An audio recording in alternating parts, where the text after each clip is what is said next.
teman-teman semua, perkenalkan nama saya Stefania Clarita Primalakuloi, NIM 21070100129. Saya merupakan mahasiswa dari Universitas Nusa Cendana Kupang, Fakultas Kesehatan Masyarakat, Program Studi Ilmu Kesehatan Masyarakat, kelas C semester 2. Pada kesempatan ini, Steni akan menjelaskan materi-materi yang berkaitan dengan dasar kesehatan dan keselamatan kerja, yang terdiri dari yang pertama K3 atau kesehatan dan keselamatan kerja, yang kedua penyakit akibat kerja, yang ketiga kecelakaan kerja, dan yang keempat adalah ergonomi dan faal kerja. Yuk simak materinya. Materi pertama yang akan kita bahas adalah materi tentang K3 atau kesehatan dan keselamatan kerja. Pengertian dari K3 adalah suatu upaya. Upaya berarti adanya usaha-usaha yang digunakan untuk melindungi dan menjaga kesehatan dan keselamatan bagi para pekerja. Kesehatan dan keselamatan bagi pekerja itu sangat penting untuk dijaga. Karena jika satu pekerja mengalami masalah kesehatan atau mengalami kecelakaan akibat dari pekerjaan tersebut, maka akan mempengaruhi efektivitas dan mempengaruhi hasil produksi dari suatu perusahaan atau dari suatu institusi. Tentunya K3 ini juga memiliki tujuan. Nah, tujuan dari K3 adalah untuk menjaga dan melindungi para pekerja tersebut, agar para pekerja itu dapat memperlancar hasil produksi dari suatu institusi atau dari suatu perusahaan tersebut. Nah, berbicara tentang K3, tentunya jika sampai pada saat ini K3 masih tetap ada, maka K3 itu memiliki sejarah. Nah, sejarah dari K3 ternyata itu sudah dimulai dari zaman prasejarah. Nah, pada zaman prasejarah ini ditunjukkan oleh manusia purba, di mana dengan gaya hidup mereka yang nomaden, dengan mencari makan, dengan cara berburu, itu mereka menggunakan alat-alat yang tidak membahayakan diri mereka. Nah, hal ini menunjukkan bahwa K3 ternyata sudah berlaku dari zaman prasejarah, walaupun pada saat itu manusia purba belum terlalu mengetahui dan mengerti tentang keselamatan atau tentang kesehatan kerja. Yang kedua, pada masa peradaban lama.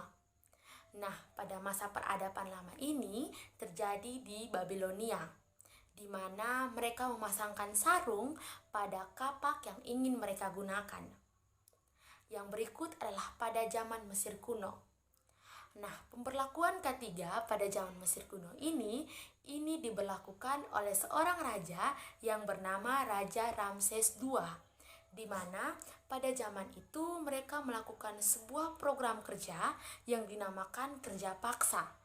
Nah, pada saat melakukan kerja paksa pada saat itu, Raja Ramses II ini menghadirkan seorang tabib, atau sering kita kenal dengan istilah zaman sekarang itu dengan dokter, itu menghadirkan pada saat rakyat melakukan kerja paksa tersebut, guna apabila ada pekerja yang mengalami masalah kesehatan atau terluka akibat dari kerja paksa tersebut, itu langsung diobati oleh tabib atau dokter tersebut. Yang berikut adalah zaman Romawi. Nah, pada zaman Romawi ini sudah mulai berkembang lebih baik tentang K3, di mana pada zaman ini sudah ditemukan penyakit yang disebabkan oleh pekerjaan tersebut. Waktu terus berjalan, sehingga sampailah pada suatu zaman yang dinamakan masa revolusi industri.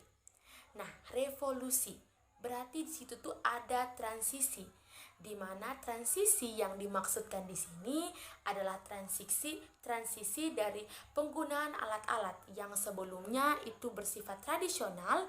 Nah, mungkin pada zaman ini berubah menjadi penggunaan lebih modern lagi. Nah, pada zaman ini juga menggunakan suatu alat yang dinamakan ketel uap.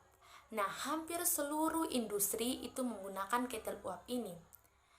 Penggunaan ketel uap juga semakin banyak, sehingga dikeluarkan sebuah undang-undang pada tahun 1853 mengenai kesehatan dan keselamatan kerja ini. Guna agar mereka berpikir, para pengusaha waktu itu berpikir bahwa agar modal usaha yang mereka tanam itu tidak rugi akibat dari sakit, akibat dari kecelakaan yang dialami oleh para pekerja tersebut. Sehingga dikeluarkanlah undang-undang tentang kesehatan dan keselamatan kerja pada waktu itu.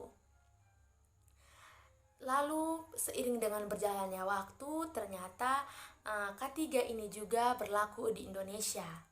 Nah, pada saat itu, pada masa penjajahan Belanda, Belanda mendirikan sebuah pabrik gula di Indonesia. Diciptakanlah sebuah undang-undang yang berkaitan dengan keselamatan pekerja di bengkel dan juga di pabrik. Seiring dengan berjalannya waktu, diciptakan sebuah lembaga yang digunakan untuk menangani kesehatan dan keselamatan kerja bagi para pemburu. Hingga pada tahun 2003 dikeluarkan sebuah undang-undang nomor 13 tahun 2003 tentang kesehatan dan keselamatan kerja. Nah, jika kita lihat teman-teman, dari sejarah yang ada di dunia, dari sejarah yang ada di Indonesia, membuktikan bahwa kesehatan dan keselamatan kerja bagi para pekerja itu sangat penting. Sehingga sangat penting bagi kita untuk menerapkan kesehatan dan keselamatan tersebut di tempat kita bekerja atau di tempat kita melaksanakan tugas-tugas yang berkaitan dengan pekerjaan kita. Namun, teman-teman, satu hal yang harus kita tanam di sini adalah walaupun sebuah perusahaan telah memperhatikan kesehatan dan keselamatan kerja, semua itu kembali pada diri kita sendiri. Jika kita melakukan atau menerapkan segala peraturan yang berkaitan dengan kesehatan dan keselamatan kerja, tentunya itu akan baik bagi kita karena produksi barang lancar di suatu perusahaan atau produksi yang kita hasilkan itu lancar, maka itu akan berdampak baik pula pada penghasilan kita. Nah, sekian penjelasan dari Steny.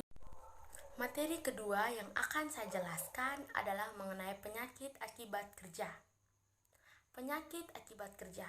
Kata penyakit pasti tidak jauh dari kata sakit. Sakit adalah kondisi abnormal tubuh, di mana organ-organ tubuh itu semuanya tidak berfungsi dengan baik dan benar. Penyakit akibat kerja adalah gangguan kesehatan yang disebabkan oleh pekerjaan tersebut atau lingkungan dari pekerjaan tersebut. Contohnya nih, seseorang berprofesi sebagai buruh. Nah, buruh ini sepertinya selalu berinteraksi dengan yang namanya abu, dengan yang namanya debu. Jadi, akibat dari lingkungan yang banyak debu tersebut, buruh memiliki potensi yang lebih besar untuk menderita penyakit yang berkaitan dengan organ-organ pernapasan kita. Berbicara tentang penyakit akibat kerja, pasti memiliki potensi bahaya, di mana potensi bahaya ini merupakan hal-hal yang menyebabkan kita terjerumus dalam penyakit akibat kerja. Penyakit akibat kerja itu terbagi menjadi 3 faktor, dipengaruhi oleh 3 faktor. Yang pertama adalah faktor teknis. Nah, faktor teknis di sini pasti berkaitan dengan hal-hal yang bersifat teknis, yang tentunya berupa alat-alat yang digunakan untuk melakukan pekerjaan tersebut. Yang kedua, faktor manusia. Nah, faktor manusia di sini itu berkaitan dengan fisik kita, dengan kondisi fisik kita. Apakah kita melakukan pekerjaan tersebut dengan kondisi yang sehat atau tidak? Jika sehat, tentu hasil maksimal.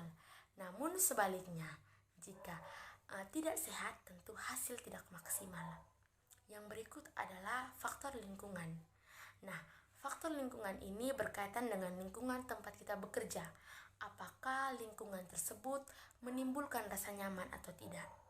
Jika tidak, pasti akan mempengaruhi keefektifan kita ketika kita bekerja.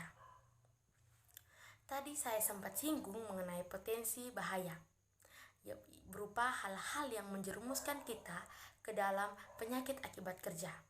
Nah, potensi bahaya itu terdiri dari beberapa bagian, yaitu yang pertama, potensi bahaya tubuh, di mana hal-hal ini lebih berkaitan kepada kesehatan tubuh kita. Yang kedua adalah potensi bahaya kimia. Nah, potensi bahaya kimia berarti ini berkaitan dengan hal-hal atau zat-zat yang bersifat kimia atau yang memiliki kandungan kimia yang mungkin selama proses pembuatan suatu barang pasti kita menggunakan zat-zat yang bersifat kimia. Yang berikut adalah faktor bahaya biologis. Nah, faktor bahaya biologis ini lebih berkaitan dengan mikroorganisme yang tidak dapat dilihat dengan menggunakan mata sendiri. Dalam hal ini harus menggunakan alat bantu seperti kaca pembesar atau mikroskop. Ini lebih berkaitan dengan kuman-kuman yang ada di tempat kita bekerja. Yang berikut adalah faktor psikososial. Nah, faktor psikososial ini lebih berkaitan dengan mental kita. Apakah penempatan kita sesuai dengan minat, dengan bakat atau kemampuan kita atau tidak. Nah, ternyata dari potensi bahaya tersebut mempengaruhi beberapa pengaruh. Pengaruh-pengaruhnya yaitu seperti yang pertama, pengaruh fisik. Tadi sudah dikatakan bahwa pengaruh fisik itu berkaitan dengan kesehatan tubuh kita, lebih berkaitan pada tubuh kita. Nah, contohnya nih, ketika kita berada di lingkungan kerja yang super duper bising atau frekuensinya atau sangat-sangat tempat itu sangat bising, tentunya kita akan mengalami gangguan pada indera pendengaran kita. Yang kedua, ketika kita bekerja di ruangan yang redup, tentunya itu akan berpengaruh kepada mata kita, indera penglihatan kita. Yang berikut, contoh berikut seperti kita bekerja di tempat yang benar-benar selalu berada, contohnya terpapar radiasi. Nah, terpapar radiasi ini tentunya akan menimbulkan kerusakan jaringan pada tubuh kita. Yang berikut adalah potensi bahaya yang tadi psikososial, tentunya akan menimbulkan dampak pada psikologis atau mental kita. Contohnya, seseorang akan cenderung merasa takut, cemas, khawatir ketika dia berada pada tempat kerja tersebut. Nah, hal ini disebabkan karena tempat dia bekerja itu tidak sesuai dengan minat, bakat, dan kemampuannya.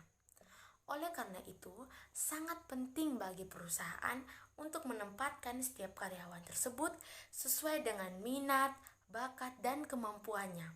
Karena jika penempatan tidak didasari dengan 3 hal tersebut, yaitu minat, bakat, dan kemampuan, maka karyawan tersebut cenderung takut, cenderung cemas, karena hal-hal yang ingin dia kerjakan itu tidak sesuai dengan porsi pengetahuannya.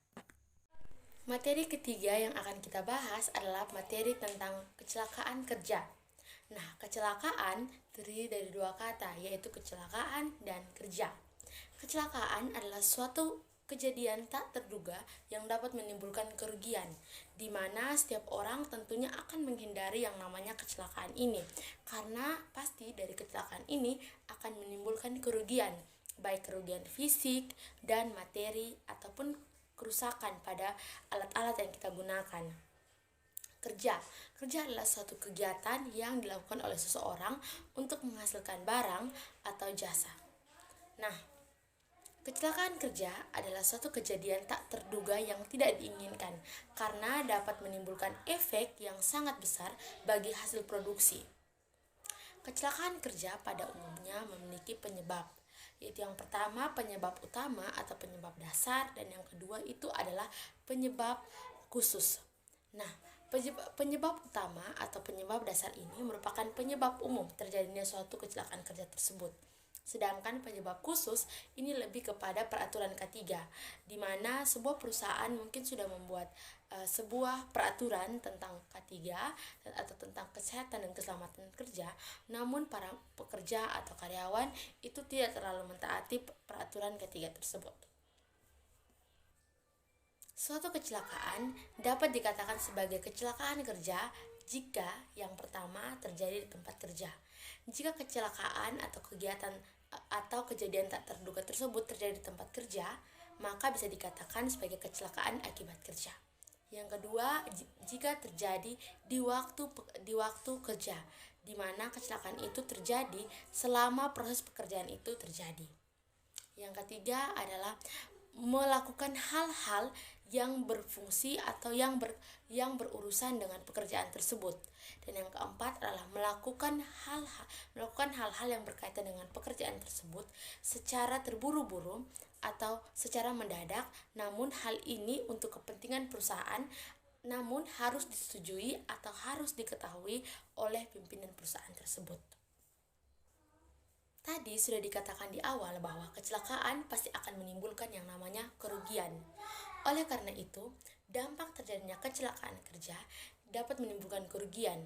Kerugian yang pertama yaitu kerugian atau biaya langsung, di mana seluruh kerugian ini bisa kita perhitungkan, seperti biaya rumah sakit dari karyawan yang terkena kecelakaan kerja, yang kedua sampai biaya rehabilitasi atau pemulihan dari karyawan tersebut. Itu semua bisa kita hitung kerugiannya. Maksudnya dalam hal ini kita bisa hitung langsung biaya berapa yang dikeluarkan untuk kecelakaan kerja ini. Yang kedua adalah kerugian terselubung. Nah, kerugian terselubung ini itu tidak bisa dihitung secara langsung. Namun kita sendiri bisa merasakan efek atau dampak negatif yang ditimbulkan dari kecelakaan kerja tersebut. Nah, kerugiannya itu seperti yang pertama, pasti dalam kecelakaan kerja, tentunya seorang karyawan yang mengalami kecelakaan kerja tersebut, itu pasti waktu dalam bekerja pasti berkurang. Karena waktu untuk bekerja berkurang, sehingga tentunya akan mempengaruhi proses produksi dan hasil produksi. Jika karyawan berkurang, tentunya produksi berkurang. Nah, itulah yang disebut sebagai kerugian terselubung, di mana kita tidak bisa menghitung secara langsung, namun dampaknya berdampak pada perusahaan atau dapat dirasakan. Melihat bahwa kecelakaan kerja ini sangat berdampak bagi perusahaan, bagi hasil produksi suatu perusahaan, keuangan suatu perusahaan, maka tentunya sangat penting untuk mengatasi atau mencegah terlebih dahulu terjadinya kecelakaan kerja ini. Pencegahan yang dapat kita lakukan yaitu yang pertama, kita harus mengetahui atau melihat situasi atau kondisi yang tidak aman. Jika di lokasi kerja tersebut kita sudah melihat kondisi tidak aman, maka sebaiknya kita menghindari agar kita tidak terkena kecelakaan kerja tersebut. Yang kedua, kita bisa menganalisa jenis kecelakaan apa yang akan terjadi. Nah, sekian penjelasan saya yang saya pahami tentang kecelakaan akibat kerja. Semoga bisa dipahami. Materi berikut yang kita bahas adalah ergonomi dan faal kerja. Ergonomi berasal dari dua kata, yaitu ergon dan nomos. Ergon yang berarti kerja, dan nomos yang berarti hukum atau peraturan. Jadi, ergonomi adalah hukum atau peraturan tentang kerja. Ergonomi memiliki beberapa aspek, yaitu yang pertama, aspek manusia. Nah, aspek manusia ini di mana di sini menuntut bahwa manusia harus menjadi pusat sentral dari aturan yang dibuat berkaitan dengan pekerjaan tersebut. Di mana di sini manusia dituntut untuk bekerja secara nyaman di lingkungan kerjanya. Yang kedua, itu berkaitan dengan antropometri. Antropometri ini berkaitan dengan pengukuran sistematis pada tubuh manusia. Nah, pada antropometri ini juga membahas tentang ukuran-ukuran baku sarana-sarana yang membantu manusia ketika melakukan suatu pekerjaan. Contohnya ukuran meja, ukuran kursi, itu setidaknya harus membuat para pekerja nyaman ketika melakukan sebuah pekerjaan.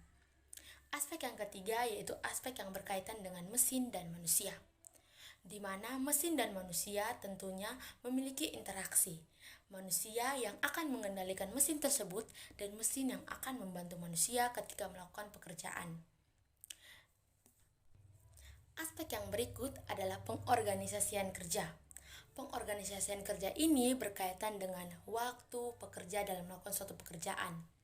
Alangkah lebih baik pekerjaan itu dilakukan dalam jangka waktu yang tidak terlalu lama, karena ketika pekerjaan dilakukan dalam waktu yang lama, maka akan menimbulkan rasa bosan kepada para pekerja.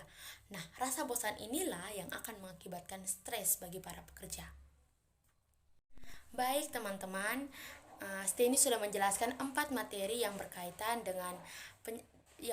dengan kesehatan dan keselamatan kerja, yaitu yang pertama tentang K3, yang kedua tentang penyakit akibat kerja, yang ketiga tentang kecelakaan kerja, dan yang keempat tentang ergonomi dan faal kerja. Semoga bisa dimengerti.